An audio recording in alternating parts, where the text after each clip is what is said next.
saudade de você! Ficou curioso para saber o que vai acontecer hoje? Pois então, vou contar para você. A gente continua falando de finanças, mas agora a gente fala também de vidas reais. Então eu vou convidar uma das nossas apresentadoras para contar para a gente um pouco da história dela. Vamos ver se conecta com você? Larissa Ananias, tudo bem? Conta para a gente a sua história. Tudo bem.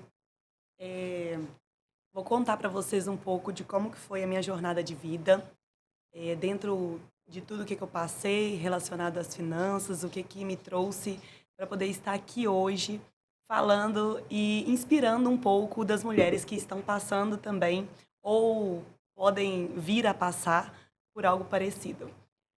Quando eu tinha 14 anos de idade, eu comecei a minha vida profissional.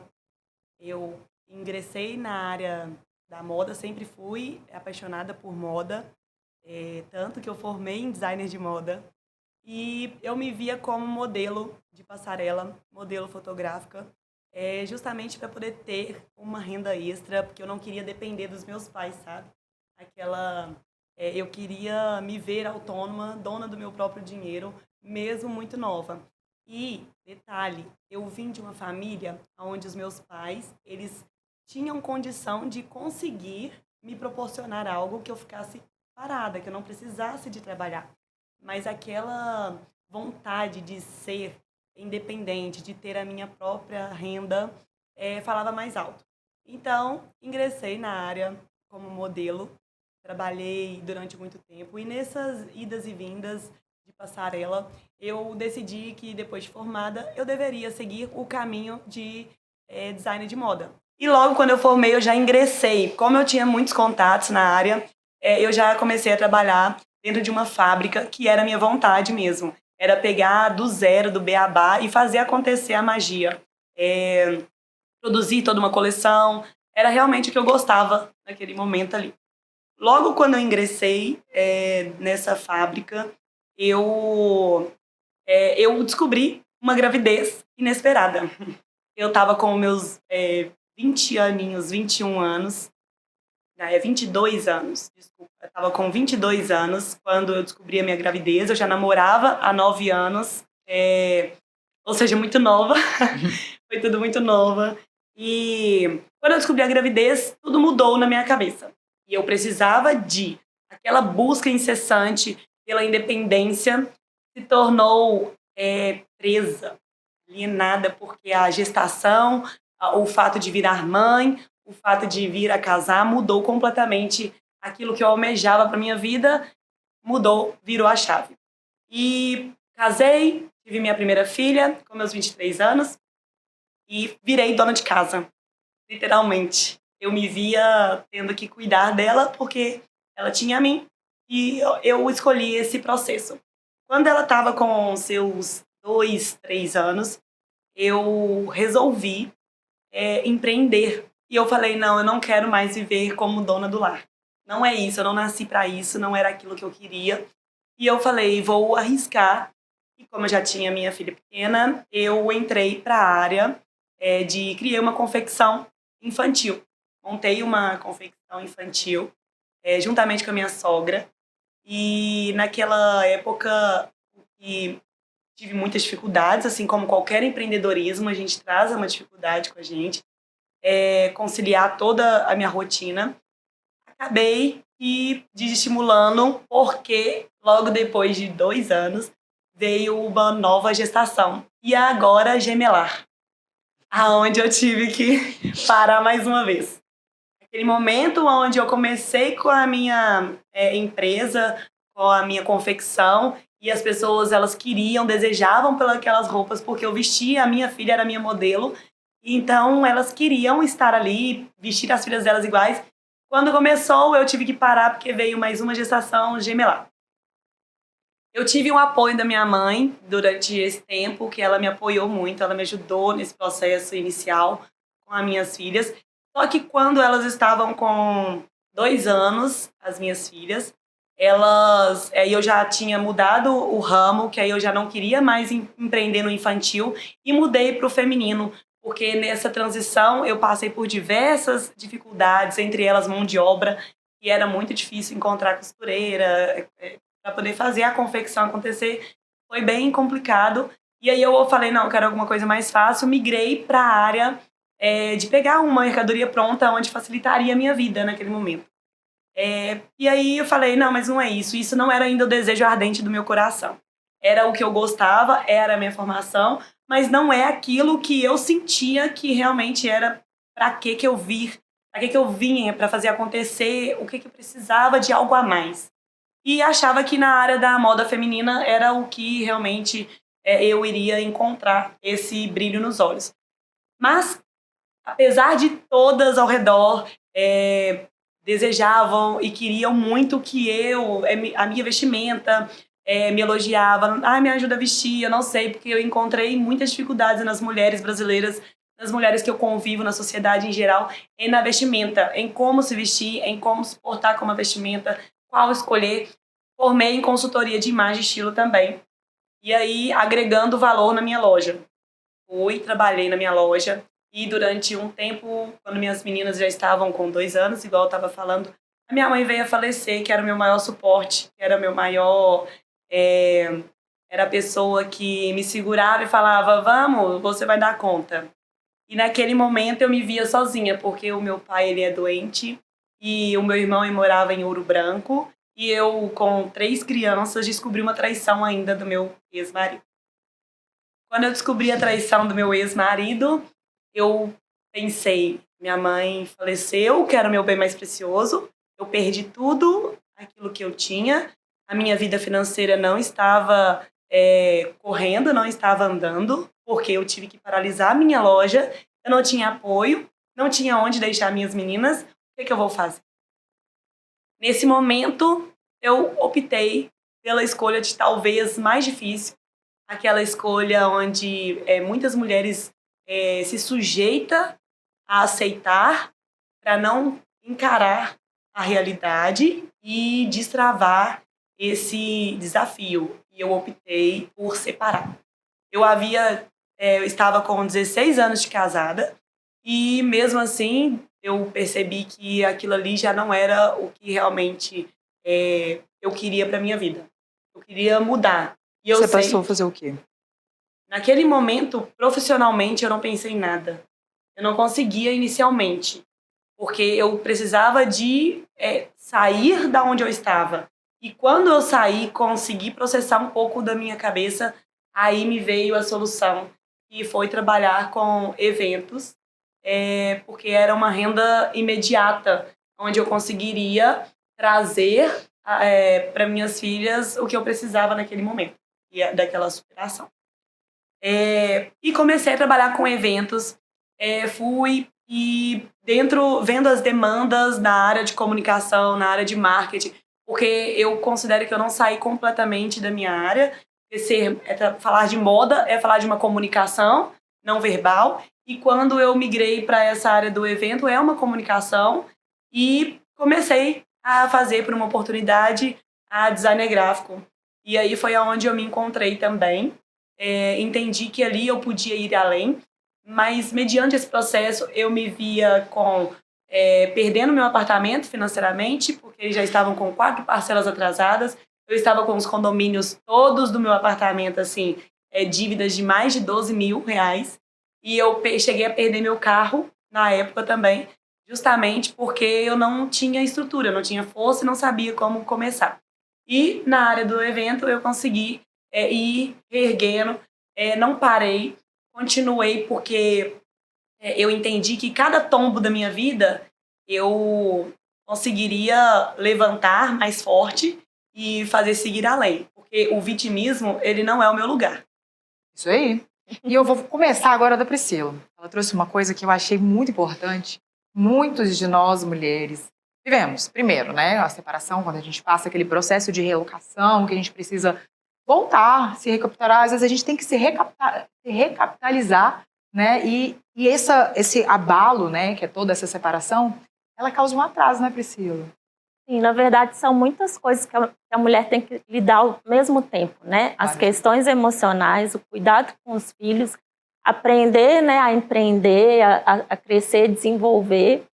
Então, assim, isso acaba tendo um impacto muito grande na vida da mulher, e aí ela acaba tendo que deixar algumas áreas para avançar em alguma.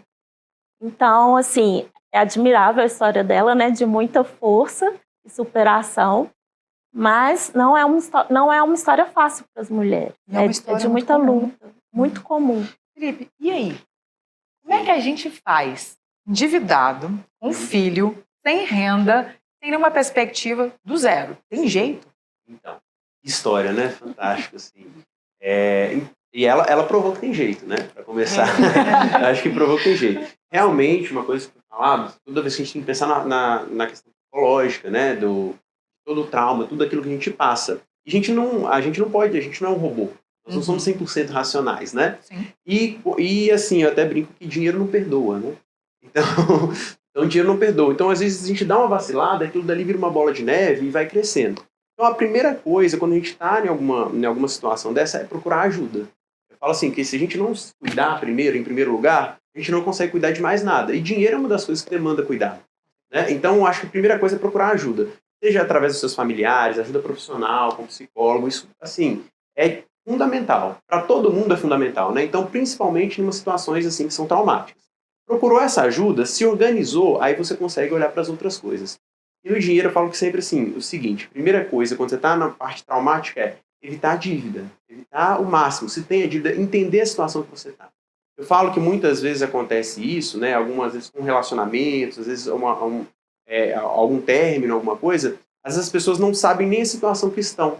Porque elas estão tão acostumadas, às vezes, a delegar, ou às vezes não ter a situação ali do controle financeiro, que não sabe aonde está.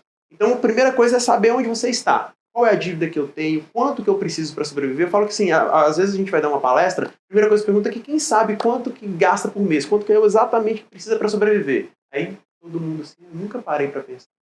Né? Então esse é o primeiro passo. Depois, quando você tem filhos, né, tem outras pessoas que dependem de você, ainda mais importante, porque você vai garantir aquilo.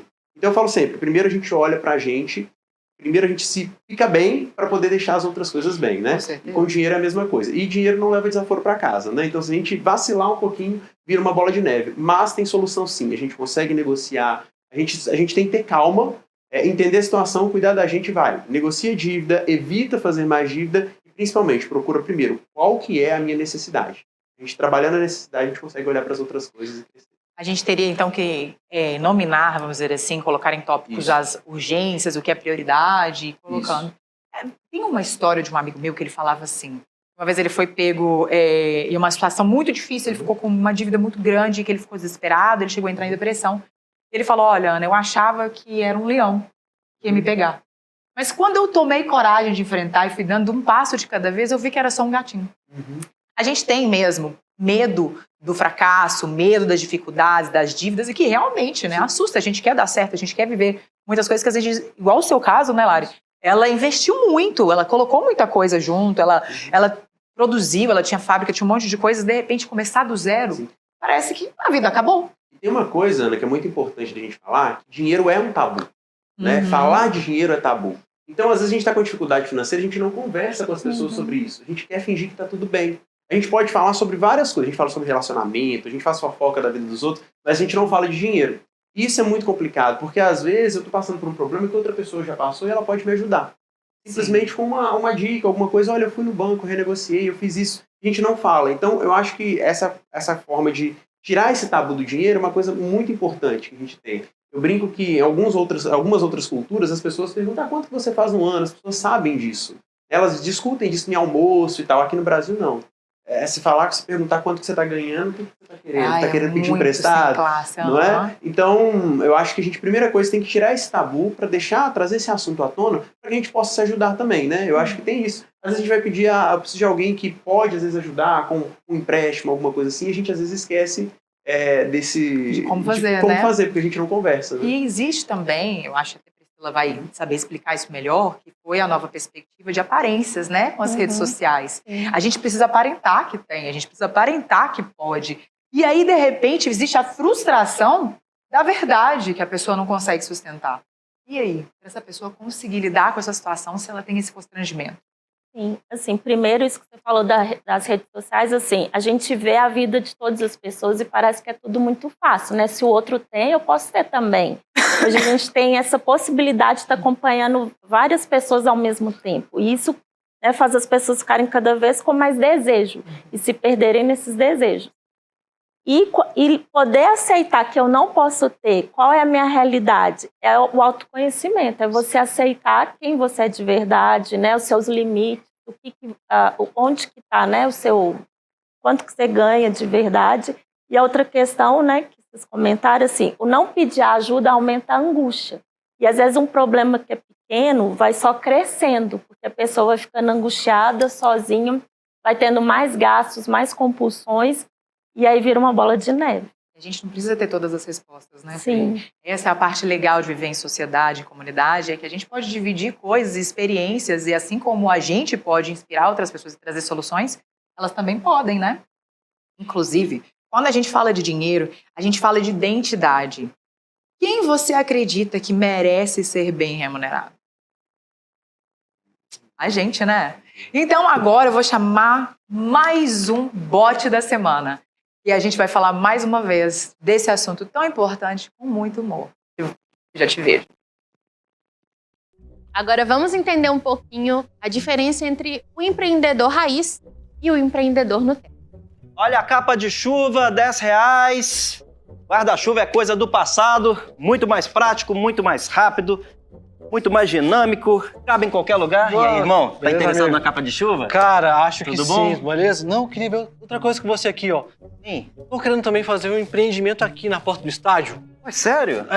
Posso dividir espaço com você aqui, mano? Bom, cara, concorrência é complicado, né? Porque você vai roubar um pouco da minha clientela, mas tudo bem, faz parte. É bom que a gente aprende um pouco um com o outro, aprimora. Eu posso até te passar aqui mais ou menos como funciona, Como né? é que você faz aí? Me conta aí, vai lá. Qual a sua estratégia? Sempre que o tempo fecha, né? Que eu confiro em previsão do tempo, que aí alguma chuva, que tem risco de chuva, eu venho sempre para essa área aqui, né? Mineirinho, Mineirão, sempre tem show, jogo, corrida, evento. E o pessoal sai despreparado, vem. Já tipo, não, quero curtir, quero aproveitar, aí aquele toró, não sei nada. Você pensa, pô, tô assistindo um jogo com a tuba aberta, no meio da torcida. Eu tô na corrida, vou estar guarda-chuva aberto. Tem como, né, cara? Então, aí, o que eu faço? Eu vou lá, compro as capinhas de chuva, vestir, proteger os pertences e tudo, e a pessoa não perde a mobilidade, né? 3 por 10. E aqui eu vendo por 10. Então, cada ação, assim, é simplória, mas dá pra fazer um dinheirinho bom, dá pra continuar mantendo o giro, né? Do meu material. Claro, não, eu acho que você é um bom começo. Não, eu acho que isso é interessante, obrigado. Parabéns. Mas, Você tem infelizmente, interesse também, né, de nessa forma área? alguma, eu gostaria de mostrar pra você. Eu falei, a gente não tá com competição aqui. Porque, apesar de eu também estar no ramo da proteção contra grandes tormentas, faz sentido? Os meus lucros são muito mais exorbitantes. Você acha que eu vou vender capa de chuva 3 por 10? Não, isso é muito pouco. Eu trabalho aqui com criptocapas. As criptocapas são o futuro da proteção contra qualquer tipo de toró. Tem proteção contra granizo, contra granito, tem proteção contra chuva de pedra, tem proteção... É tudo igual. Mas assim, calma, que você não entendeu como é que funciona. Hoje, o investidor vem e compra uma capa no criptomundo e essa capa fica disponível depois de render durante vários tempos, várias eras. E a cada pessoa que você convida para o seu esquema, para o seu marketing... Calma, amigo. Peraí que meu QI tá caindo. Calma. Peraí. Você vai tratar com criptomoedas de problemas no... Calma. Criptocapas. As capas do futuro. Essa coisa material é tipo moeda. Quantas moedas tem aqui? As pessoas não têm mais dinheiro. Isso não funciona. A gente vai trabalhar agora com o seu futuro. A sua proteção contra as chuvas futuras de 2083. E só um minutinho. Pra mim deu.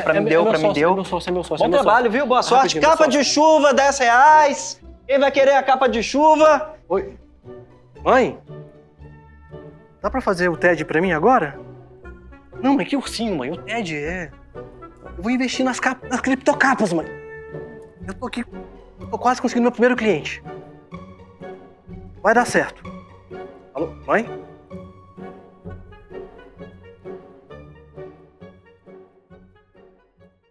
Esses meninos são demais, né? O humor é muito importante pra gente entender que coisa séria também pode ser tratado com mais leveza, não é verdade? Então agora eu faço um convite. Se você gostou desse episódio, e vão vir muitos outros, Deixa aqui embaixo o que você achou. Se você não segue o nosso canal, começa a seguir. A gente vai ter muita novidade para você. E na semana que vem a gente vai começar com o Firewall do Amor. Tá pronto para ver esse episódio? Vai ser fantástico. Te espero lá. Não deixa de ativar o seu sininho para você também receber notificação. Um beijo, até lá.